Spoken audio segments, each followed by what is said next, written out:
नमस्कार विद्यार्थी मित्रांनो, माझं नाव सुहास भिसे. स्वागत आहे तुमचं सर्वांचं परदा करंट अफेअर्स मराठी या आपल्या मायबोली भाषेतील एज्युकेशनल यूट्यूब चॅनलमध्ये. विद्यार्थी मित्रांनो, आज आहे 23 मे 2023. आजच्या दिवसाचे जेवढेही चालू घडामोडीचे महत्त्वाचे टॉप प्रश्न बनत असतील ते सर्व प्रश्न आपण या व्हिडिओच्या माध्यमातून पाहणार आहोत. तरी सर्वप्रथम आपण जर नवीन असाल, पहिल्यांदा या चॅनलवरील व्हिडिओ पाहत असाल तर चॅनलला या ठिकाणी अवश्य सबस्क्राइब सुद्धा करून घेऊ शकता. ठीक आहे, चला तर मग आपण आजच्या व्हिडिओला सुरुवात करूया. त्या अगोदर कालच्या व्हिडिओमध्ये जो काही शेवटचा प्रश्न विचारला होता त्या प्रश्नाचं उत्तर जाणून घेऊया. काय होता प्रश्न? भारताचे नवीन कायदा मंत्री म्हणून कोणाची नियुक्ती करण्यात आलेली आहे? म्हणजेच इंडियाज न्यू लॉ मिनिस्टर म्हणून कोणाची नियुक्ती करण्यात आलेली आहे? तर बऱ्याच विद्यार्थी मित्रांनी अगदी योग्य उत्तर टाईप करून सांगितलं आहे. पर्याय क्रमांक सी, अर्जुन राम मेघवाल असं त्यांचं नाव आहे. पर्याय क्रमांक सी हे या प्रश्नाचं योग्य उत्तर असणार आहे. काळजीपूर्वक आहे का मी काय काय सांगतोय पहा. अगोदरचे जे काही कायदा मंत्री होते त्यांचं नाव काय होतं तर फॉर्मर लॉ मिनिस्टर कोण होते? किरेन रिजिजू. त्यांच्यानंतर आता नवीन कोण झालेत कायदा मंत्री? अर्जुन राम मेघवाल. आता या ठिकाणी ऑप्शन नंबर ए आणि डी मध्ये अजून दोन नाव आहेत. ते कोण आहेत तर पर्याय क्रमांक ए आहे सिद्धरामय्या. हे कर्नाटक राज्याचे नवीन चीफ मिनिस्टर, नवीन मुख्यमंत्री म्हणून त्यांची नियुक्ती करण्यात आलेली आहे.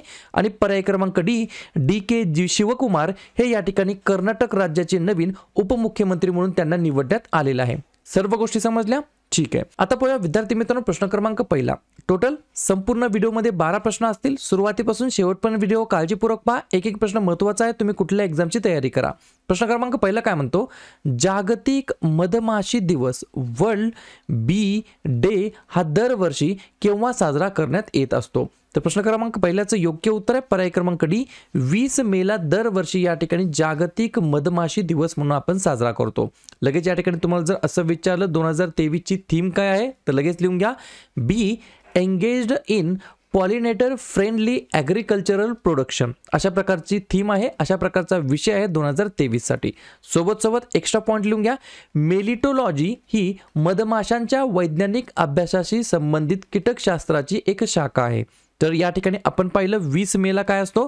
जागतिक मधमाशी दिवस. 20 मेला अजून एक दिवस असतो जागतिक मेट्रोलॉजी दिवस. ही सुद्धा गोष्ट मला लक्षात ठेवायची आहेत. या दोन्ही गोष्टी कशा संदर्भात आहेत? महत्त्वाच्या दिवसाबद्दल. तर लगेच जो काही मे महिना सुरू आहे, मे महिन्यातील जे काही महत्त्वाचे दिवस आहेत त्याच्यावरती आपण चर्चा करूया. जसं की 1 मेला 2-3 दिवस असतात. आंतरराष्ट्रीय कामगार दिवस, महाराष्ट्र आणि गुजरात राज्याचा राज्य दिवस आणि उज्ज्वला दिवस. 2 मे जागतिक दमा दिवस. मे महिन्याच्या पहिल्या मंगळवारी आपण जागतिक दमा दिवस साजरा करतो. 3 मेला असतो जागतिक पत्रकार स्वातंत्र्य दिवस. 4 मे कोळसा खाण कामगार दिवस. 7 मे जागतिक ॲथलेटिक्स दिवस. 8 मे जागतिक रेड क्रॉस दिवस. 11 मे राष्ट्रीय तंत्रज्ञान दिवस. 12 मे आंतरराष्ट्रीय परिचारिका दिवस. 14 मे जागतिक स्थलांतरित दिवस. 15 मे कुटुंबाचा आंतरराष्ट्रीय दिवस. 17 मे जागतिक दूरसंचार दिवस आणि जागतिक उच्च रक्तदाब दिवस. 18 मे जागतिक एड्स लस दिवस आणि आंतरराष्ट्रीय संग्रहालय दिवस. 20 मेला असतो सशस्त्र सेना दिवस. मे महिन्याच्या 3ऱ्या शनिवारी आपण सशस्त्र सेना दिवस म्हणून साजरा करतो. 21 मेला असतो दहशतवाद विरोधी दिवस. 22 मे जैविक विविधतेसाठी आंतरराष्ट्रीय दिवस आणि 31 मे तंबाखू विरोधी दिवस आणि पुण्यश्लोक अहिल्याबाई होळकर यांची जयंती. पुढचा प्रश्न, प्रश्न क्रमांक दुसरा. बऱ्याच वेळेला एक्झाम मध्ये हा प्रश्न विचारला जातो. 2-3 स्टार मार्क करून ठेवू शकता. कोणत्या राज्यातील जल्लीकट्टू नावाचे खेळाचा प्रकार आहे याची कायदेशीर वैधता सर्वोच्च न्यायालयाने कायम ठेवलेली आहे? 2 नंबरच्या प्रश्नाचं योग्य उत्तर आहे पर्याय क्रमांक सी, तमिळनाडू हे या प्रश्नाचं योग्य उत्तर असणार आहे. तर या खेळाबद्दल सुप्रीम कोर्टाने या ठिकाणी काय केलेलं आहे? जी काही वैधता होती, कायदेशीर वैधता, ती या ठिकाणी सुप्रीम कोर्टाने सर्वोच्च न्यायालयाने कायम ठेवलेली आहे. पहा या ठिकाणी तुम्हाला फोटोच्या माध्यमातून तुम्हाला लक्षात येत असेल हा खेळाचा प्रकार काय आहे तर जल्लीकट्टू असं या खेळाच्या प्रकाराला नाव आहे. एक्झाम मध्ये काय विचारलं जातं की जल्लीकट्टू हा जो काही खेळाचा प्रकार आहे तो कोणत्या राज्याला बिलॉंग करतो, कोणत्या राज्याशी संबंधित आहे? तर याला स्टार मार्क करून ठेवू शकता. तोपर्यंत या ठिकाणी आपण तमिळनाडू बद्दल सुद्धा चर्चा करूया. स्थापना झाली 26 जानेवारी 1950 ला. मुख्यमंत्री आहेत M.K. स्टालिन, राज्यपाल आहेत R.N. रवी आणि राजधानी आहे चेन्नई. या ठिकाणी 4 महत्त्वाचे राष्ट्रीय उद्यान आहेत. मन्नर, मरींची आखात, इंदिरा गांधी, मुदुमलाई, आणि मुकुर्ती आणि दोन महत्त्वाचे धरण आहेत, मेट्टूर आणि भवानी सागर. पुढचा प्रश्न क्रमांक 3. पंतप्रधान नरेंद्र मोदींनी महात्मा गांधींच्या पुतळ्याचे अनावरण कोणत्या देशामध्ये केलेले आहे? 3 नंबरच्या प्रश्नाचं योग्य उत्तर आहे पर्याय क्रमांक बी, जपान हे या प्रश्नाचं योग्य उत्तर असणार आहे. तर या जपान या देशाच्या अंतर्गत महात्मा गांधीजींच्या स्टॅच्यूचे या ठिकाणी काय केलेलं आहे, इनॉग्रेशन केलेलं आहे. कोणी? तर पंतप्रधान मोदींनी. पंतप्रधान मोदी जपानमध्ये कशाला गेले? तर G7च्या बैठकीसाठी त्यांना या ठिकाणी आमंत्रित करण्यात आलेलं आहे. ही गोष्ट तुम्हाला लक्षात ठेवायची आहे. तर जपानमध्येच G7चं या ठिकाणी बैठक होणार आहे आणि जपानमध्येच महात्मा गांधीजींच्या पुतळ्याचे अनावरण सुद्धा करण्यात आलेलं आहे माननीय पंतप्रधान नरेंद्र मोदी यांच्या हस्ते. जपानबद्दल सांगायचं म्हटलं तर पंतप्रधान आहेत फुमियो किशिदा, राजधानी आहे टोकियो, चलन वापरलं जातं जपानी येन आणि भाषा वापरली जाते जपानीज. पुढचा प्रश्न क्रमांक 4. महत्त्वाचा प्रश्न आहे. बऱ्याच वेळेला एक्झाममध्ये हे अशा प्रकारचे प्रश्न विचारले जातात. अंमली पदार्थांची तस्करी रोखण्यासाठी ऑपरेशन समुद्रगुप्त कोणी सुरू केलेले आहे? तर 4थ्या नंबरच्या प्रश्नाचं योग्य उत्तर आहे पर्याय क्रमांक सी, वरील दोन्ही, बोथ ऑफ दी अबव हे या प्रश्नाचं योग्य उत्तर असणार आहे. पर्याय क्रमांक ए, नार्कोटिक्स कंट्रोल ब्युरो आणि पर्याय क्रमांक बी, भारतीय नौदल या दोघांनी मिळून या ठिकाणी ऑपरेशन समुद्रगुप्त नावाचं ऑपरेशन सुरू केलं आहे, ज्याच्या मागचा उद्देश आहे अंमली पदार्थांची तस्करी रोखणे. अशाच प्रकारचे वेगवेगळे ऑपरेशन भारताच्या साईडने मागील काही महिन्यांमध्ये वर्षांमध्ये राबवलेले आहेत. त्याच्यावरती ऑलरेडी प्रश्न विचारले. तर एकदा रिव्हिजन टाकूया, काळजीपूर्वक ऐका आणि लिहून घ्या. ऑपरेशन सतर्क हे अवैध दारूवर कारवाई, बनावट चलनाचे चलन यासाठी सुरू करण्यात आलेलं आहे. ऑपरेशन आहट हे मानवी तस्करी रोखण्यासाठी सुरू करण्यात आलेलं ऑपरेशन आहे. ऑपरेशन माय सहेली हे दक्षिण पूर्व रेल्वेने सुरू केलं आहे महिला प्रवाशांची सुरक्षा सुनिश्चित करण्यासाठी. ऑपरेशन गंगा हे युक्रेनमधून भारतीय नागरिकांना बाहेर काढण्यासाठी हे ऑपरेशन सुरू करण्यात आलेलं होतं.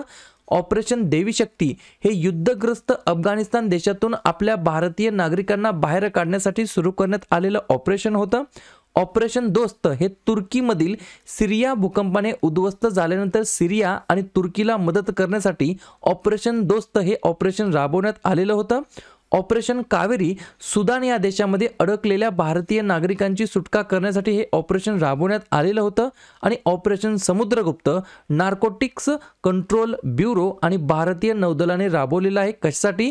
तर अंमली पदार्थांची तस्करी रोखण्यासाठी. एक पॉइंट, एक गोष्ट अत्यंत महत्त्वाची आहे. मन लावून व्हिडिओ शेवटपर्यंत पाहायचा असतो.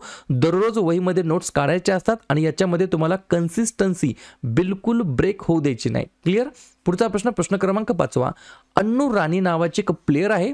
या प्लेयर कोणत्या खेळाशी संबंधित आहेत? 5व्या नंबरच्या प्रश्नाचं योग्य उत्तर आहे पर्याय क्रमांक डी, भाला फेक जेवलिन थ्रो या खेळाशी या ठिकाणी विद्यार्थी मित्रांनो अन्नू राणी या संबंधित आहेत. आपले जे काही गोल्डन बॉय आहेत नीरज चोप्रा ते सुद्धा या खेळाशी संबंधित आहेत. भाला फेक असं त्या खेळाचं नाव आहे. ठीक आहे. तर अन्नू राणी आणि नीरज चोप्रा हे दोघंही भाला फेक या खेळाशी संबंधित आहेत. ठीक आहे. आता अन्नू राणीबद्दल प्रश्न का महत्त्वाचा आहे?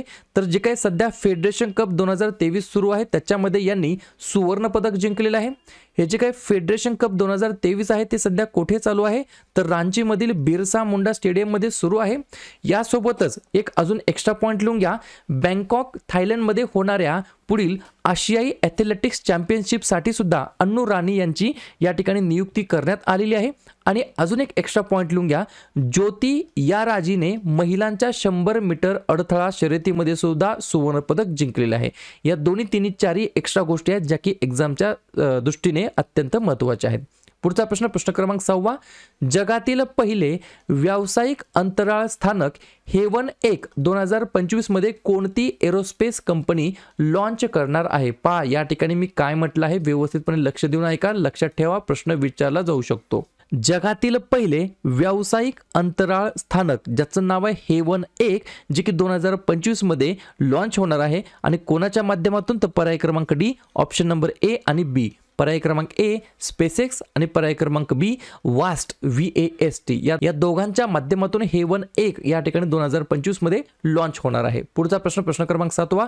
भारताचे जे काही डिफेन्स प्रोडक्शन आहे संरक्षण उत्पादन आहे ते प्रथमच फॉर द फर्स्ट टाइम किती कोटींच्या पुढे गेलेलं आहे? तर पर्याय क्रमांक बी 1,00,000 कोटी रुपयांच्या या ठिकाणी विद्यार्थी मित्रांनो पुढे गेलेला आहे. क्रॉस या ठिकाणी झालेला आहे भारताचे संरक्षण उत्पादन प्रथमच असं म्हणता येईल. आर्थिक वर्ष म्हणजेच फायनान्शियल इयर 2022-23 मध्ये संरक्षण उत्पादन मूल्य 1,06,800 कोटी रुपये एवढं आहे. ही सर्व गोष्ट मला लक्षात ठेवायची आहे. पुढचा प्रश्न क्रमांक 8.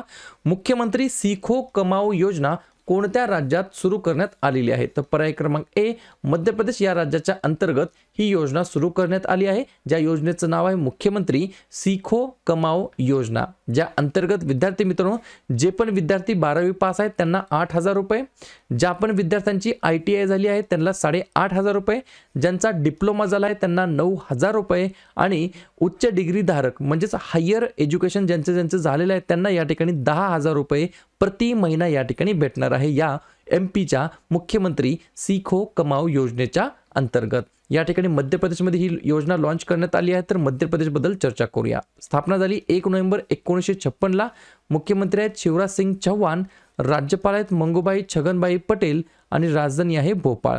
या ठिकाणी 7 महत्त्वाचे राष्ट्रीय उद्यान आहेत: बंधवगड, कान्हा, पेंच, संजय, सातपुरा, पन्ना, वनविहार आणि कुनो आणि 4 महत्त्वाचे धरण आहेत: गांधीसागर, बनसागर, बारगी आणि बारणा. पुढचा प्रश्न क्रमांक 9.